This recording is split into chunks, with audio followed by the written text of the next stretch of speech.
আসসালামু আলাইকুম। সবাইকে স্বাগত জানাচ্ছি আমি নাইম ফাথম মুবিন। শুরুতে সংবাদ শিরোনাম। বাংলাদেশের সর্বশেষ গুরুত্বপূর্ণ আপডেট সংবাদে আপনাকে স্বাগত। শুরুতেই সংবাদ শিরোনাম, পরে বিস্তারিত। প্রথমে জানাবো আমাদের হাতে থাকা সর্বশেষ গুরুত্বপূর্ণ সবথেকে তাজা আপডেট সংবাদ। যুবদল নেতা নয়ন এবং নিতাই রায় চৌধুরীর সমর্থকদের মধ্যে সংঘর্ষে আহত 15। নড়াইলের সীমান্ত ঘেঁষা মাগুরা 2 আসনে মনোনয়ন পাওয়া না পাওয়ার দ্বন্দ্বে বিএনপির নিতাই রায় চৌধুরী ও রবিউল ইসলাম নয়নের সমর্থকদের মধ্যে ব্যাপক সংঘর্ষের ঘটনা ঘটেছে। এই ঘটনায় অন্তত 15 জন আহত হয়েছে। আজ মাগুরা, মোবারকপুর ও নড়াইল চাকুলিয়া গ্রামে 2 দফায় এই সংঘর্ষ হয়। এই ঘটনায় আহতদের নড়াইল সদর হাসপাতালে ভর্তি করা হয়েছে। এরপর জানাবো একই আসনে ছোট ভাই জামাত ইসলামের মনোনীত প্রার্থী বড় ভাই পেলেন বিএনপির মনোনয়ন। ত্রয়োদশ জাতীয় সংসদ নির্বাচনে কুড়িগ্রাম 4, রৌমারী, চিলমারী, রাজীবপুর এই 3 থানা আসনে বিএনপি ও জামাত ইসলাম থেকে আপন 2 ভাই মনোনয়ন পেয়েছেন। আজ এ আসনে বিএনপির সম্ভাব্য প্রার্থী হিসেবে আজিজুর রহমানের নাম ঘোষণা করেন দলটির মহাসচিব মির্জা ফখরুল ইসলাম আলমগীর। এই ঘটনায় পুরো আসনে চাঞ্চল্যকর পরিস্থিতি তৈরি হয়েছে। আপন 2 ভাই, একজন জামাত ইসলামে, একজন বিএনপিতে থাকায় এলাকার মানুষ এ নিয়ে আলোচনা সমালোচনা করছেন। এদিকে আরপিও অধ্যাদেশ বদলে গেল গুরুত্বপূর্ণ 12টি নির্বাচনী বিধান। আসন্ন ত্রয়োদশ জাতীয় সংসদ নির্বাচনকে সামনে রেখে যে গণপ্রতিনিধিত্ব আদেশ বা আরপিও অধ্যাদেশ জারি করা হয়েছে তাতে একগুচ্ছ পরিবর্তনের পাশাপাশি যোগ হয়েছে নতুন বিধান। এই সংশোধিত আরপিও ধরেই শীঘ্রই দল ও প্রার্থীর আচরণ বিধিমালা চূড়ান্ত করবে নির্বাচন কমিশন। এখন থেকে নির্বাচন কমিশন সেনাবাহিনীকে সর্বোচ্চ ক্ষমতা দিয়েছে, অর্থাৎ এখন থেকে সেনাবাহিনীর সদস্যরা চাইলে কাউকে গ্রেপ্তার করতে পারবে বা পুলিশের মতো দায়িত্ব পালন করতে পারবে। পাশাপাশি নির্বাচন কমিশন যে কোনো কেন্দ্র বা ওই এলাকার ভোট বাতিল করে দিতে পারবে। জানাবো হাসিনার বিচার শেষ কবে হবে জানালেন উপদেষ্টা মাহফুজ আলম। তথ্য সম্প্রচার উপদেষ্টা মোহাম্মদ মাহফুজ আলম বলেছেন, আমরা যে কমিটমেন্ট নিয়ে এসেছি যে বিচারের কাজ শুরু করব, আমরা বিচারের কাজ শুরু করেছি। আপনারা জানেন আগামী সপ্তাহে খুনি এবং ফ্যাসিস্ট শেখ হাসিনার বিচার হবে। আমরা একটা রায় পাব, এতে শহীদ পরিবারের আত্মায় কিছুটা হলেও শান্তি পাবে। এবং সর্বশেষ জানাবো ভারতীয় হিন্দু প্রক্সি বাহিনীর ঘাঁটিতে পাকিস্তানের সেনাবাহিনীর হামলা, নিহত 4। পাকিস্তানের বেলুচিস্তান প্রদেশে গোয়েন্দা তথ্য ভিত্তিক অভিযান পরিচালনা করেছে দেশটির সেনাবাহিনী। এতে ভারতীয় প্রক্সি বাহিনীর 4 জন সন্ত্রাসী নিহত হয়েছে বলে জানিয়েছে পাকিস্তান সেনাবাহিনী মিডিয়া উইং বা আইএসপিআর। প্রিয় দর্শক, এতক্ষণ শুনছিলেন সংবাদ শিরোনাম, এবারে বিস্তারিত। তবে তার আগে বন্ধুরা অনুরোধ থাকবে এই সংবাদটিতে একটি লাইক দিন। এই চ্যানেলে আপনি নতুন হয়ে থাকলে আমাদের সংবাদটি দেখতে দেখতে চ্যানেলটি সাবস্ক্রাইব করে রাখুন।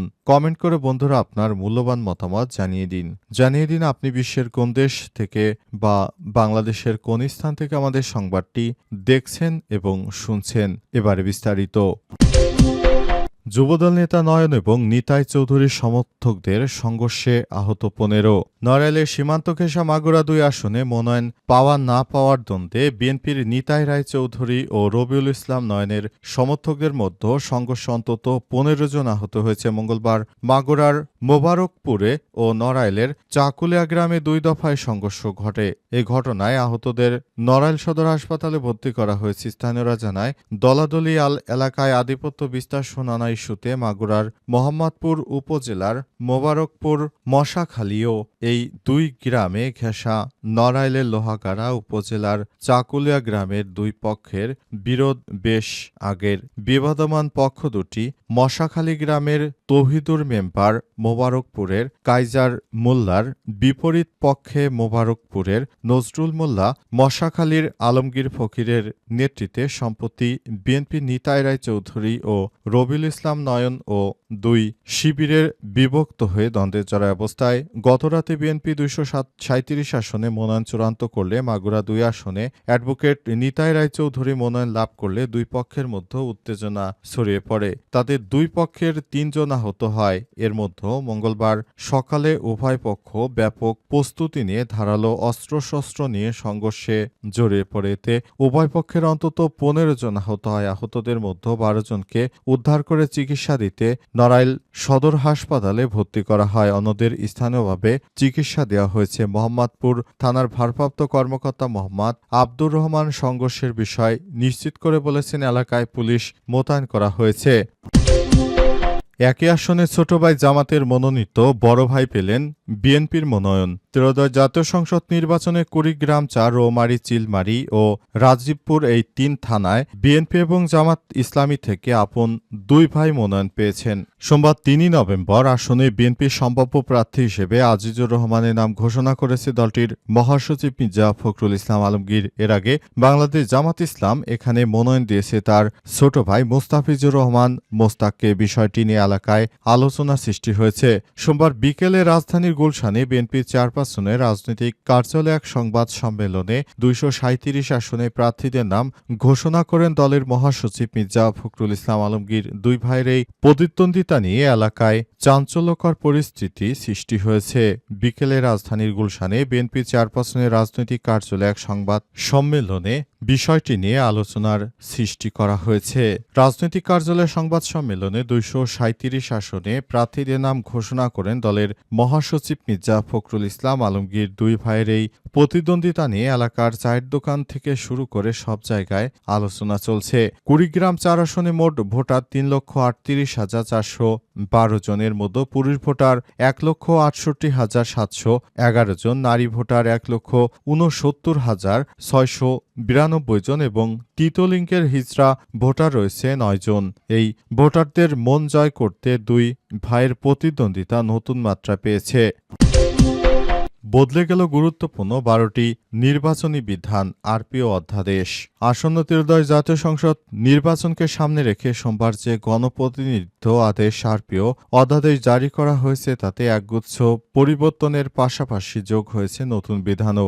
এই সংশোধিত আরপিও ধরেই শীঘ্রই দল ও প্রার্থীর আচরণ বিধিমালা চূড়ান্ত করবে নির্বাচন কমিশন। নতুন আরপিও অনুযায়ী জোট করে নির্বাচন করলেও যার যার দলীয় প্রতীক নিয়ে ভোটের পরীক্ষায় উত্তীর্ণ হতে হবে। প্রার্থীদের শিক্ষা প্রতিষ্ঠানের কমিটির পদ ছাড়তে হবে। বেসরকারি শিক্ষা প্রতিষ্ঠান, স্কুল, কলেজ ও মাদ্রাসা পরিচালনা কমিটি ও গভর্নিং বডিতে থাকা কেউ জাতীয় সংসদ নির্বাচনে প্রার্থী হতে পারবেন না। আদালত ঘোষিত ফেরারি পলাতক আসামি প্রার্থী হতে পারবেন না। 1.5 দশক পর সেনাবাহিনী এবার আইনশৃঙ্খলা বাহিনীর দায়িত্ব পালন করতে পারবে নির্বাচনে। অর্থাৎ সেনাবাহিনী এখন থেকে পুলিশের মতো কাউকে গ্রেপ্তার, কাউকে সাজা দেওয়া ম্যাজিস্ট্রেটের মতো কিংবা যে কোনো কাজ করবে এখন থেকে সেনাবাহিনী। একক প্রার্থী হলেই জেতা যাবে না। না ভোট চালু হয়েছে, সমান ভোট পেলে পুনঃভোট করা হবে। জামানত বেড়ে এখন 50,000 টাকা হয়েছে। দল আচরণবিধি লঙ্ঘন করলে 1.5 লক্ষ টাকা জরিমানা করা হবে। চালু হলো আইটি সাপোর্ট পোস্টাল ভোটিং পদ্ধতি। কোনো কেন্দ্রে অনিয়ম বা গোলযোগ হলে পুরো আসনের ভোটের বাতিলের ক্ষমতা পেয়েছে নির্বাচন কমিশন, ইসি। এআই এর ব্যবহার নির্বাচনী অপরাধ হিসেবে গণ্য করা হবে। হলফনামায় অসত্য তথ্য দিলে নির্বাচন হওয়ার পর ব্যবস্থা নিতে পারবে নির্বাচন কমিশন, ইসি। সংশোধিত আরপিও 2 নম্বর অনুচ্ছেদে আইনশৃঙ্খলা বাহিনী সংস্থায় সেনাবাহিনী, নৌবাহিনী ও বিমান বাহিনীর নাম যুক্ত হয়েছে। 2001-2008 সালে ভোটে এমন বিধান ছিল। গত 3 নির্বাচনে বেসামরিক প্রশাসনকে সহায়তায় ছিল সশস্ত্র বাহিনী। এবার সংশোধন হয় আইনশৃঙ্খলা বাহিনীর তৎপরতা আরও দৃশ্যমান হয়েছে। হাসিনার বিচার শেষ হবে কবে জানালেন মাহফুজ। তথ্য সম্প্রচার উপদেষ্টা মাহফুজ আলম বলেছেন, আমরা যে কমিটমেন্ট নিয়ে এসেছি যে বিচারের কাজ শুরু করব, আমরা বিচারের কাজ শুরু করেছি। আপনারা জানেন আগামী সপ্তাহে খুনি এবং ফ্যাসিস্ট শেখ হাসিনার বিচার হবে। আমরা একটা রায় পাব।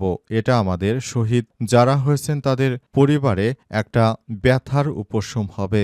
যারা যে কষ্টের ভেতর দিয়ে যাচ্ছেন এরই সাথে অনেকটাই ট্রাইব্যুনালে বিচার কাজ চলছে। ট্রাইব্যুনালে অ্যাক্টিভ আছে। আশা করি যে যারা যেখানে যেখানে আমাদের ছাত্র জনতাকে হত্যা এবং খুনের সঙ্গে জড়িত ছিলেন, গুমের সঙ্গে যারা জড়িত ছিলেন, জুডিশিয়াল কিলিংয়ের সঙ্গে জড়িত ছিলেন, সবারই বিচার হবে। পরবর্তী সরকার যারা আসবেন তারা এই বিচারের কার্যক্রম এগিয়ে নেবেন। মঙ্গলবার লক্ষ্মীপুরের রামগঞ্জ উপজেলা পরিষদ মিলনায়তনে কৃষকদের মাঝে কৃষি প্রণোদনা বিতরণ অনুষ্ঠানে প্রধান অতিথির বক্তব্যে তিনি এসব কথা বলেন। তিনি আরো বলেন, সংস্কারের কাজে আমরা অনেক দূর অগ্রসর হয়েছি। আপনারা জানেন যে রাজনৈতিক দলগুলো ঐক্যমত হয়ে একটা সনদে স্বাক্ষর করেছে এবং এটা বাংলাদেশের জন্য অনেক বড় একটা প্রাপ্তি। যে রাজনৈতিক দলগুলো বসে সব রাজনৈতিক দল মতভিন্নতা সত্ত্বেও একটা ডকুমেন্টে একটা দলিলে সবাই মিলে সর্বসম্মত হয়েছে এবং এর